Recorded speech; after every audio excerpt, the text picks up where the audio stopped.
He is more than you could ever need. He's more than the eye could see.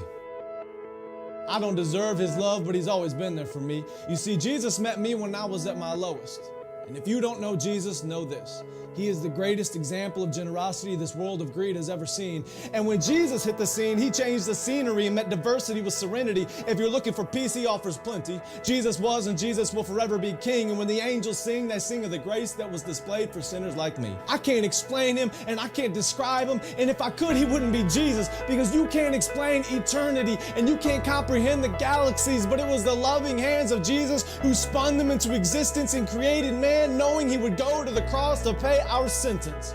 There was a certificate of judgment with a period after the sentence, and we were sentenced to death long before he said it is finished. He is a father to the orphan, a shelter for the homeless, a hiding place for the abused, and an anchor for our storms. He stormed the gates of hell and came out on top, and the power of his gospel cannot be stopped, even when the world tries.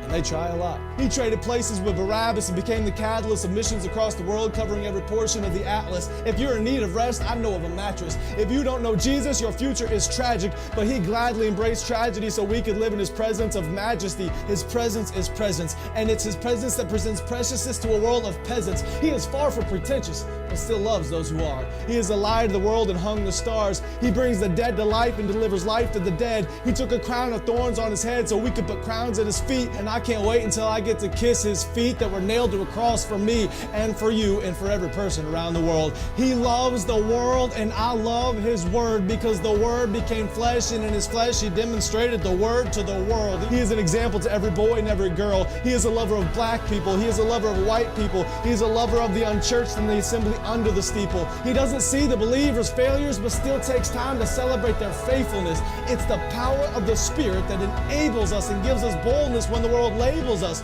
And if you want to label me, please call me a Jesus freak. And if that freaks you out, good. Because it's better to be good with God than to fight being misunderstood by a world that could never understand. So let it be understood that I don't worship man, we worship Jesus. And although he doesn't need us, he still sees us and pleads with us to run to the cross where he bled for us. His heart bleeds for us, his heart grieves for us, but still graciously grants us a pardon for our treason in a season where the world tries to explain away the work of the Spirit with human reasoning. There is a reason they can't. Because the Spirit is like the wind, and the wind cannot be seen. But loved is the one who believes without seeing the unseen. I'm telling you today that Jesus is something. He's something more. He's something great. And if you want to know him, you don't have to wait. He stands at the narrow path with a key to the gate, and you only have to reach out and embrace his grace. I don't care who's president. I have a king who is always present. I don't care who holds musical celebrity. The voice of the Lord will always be the sweetest melody. I don't care who owns the riches of the globe. My Jesus holds more wealth than one ruby on his robe. I don't care who is the strongest or the fastest. Nothing matches the creator of the universe and his immortal, infinite status. I don't care about religious leaders who died and stayed dead. I'll only worship the one who conquered death and wears a crown on his head.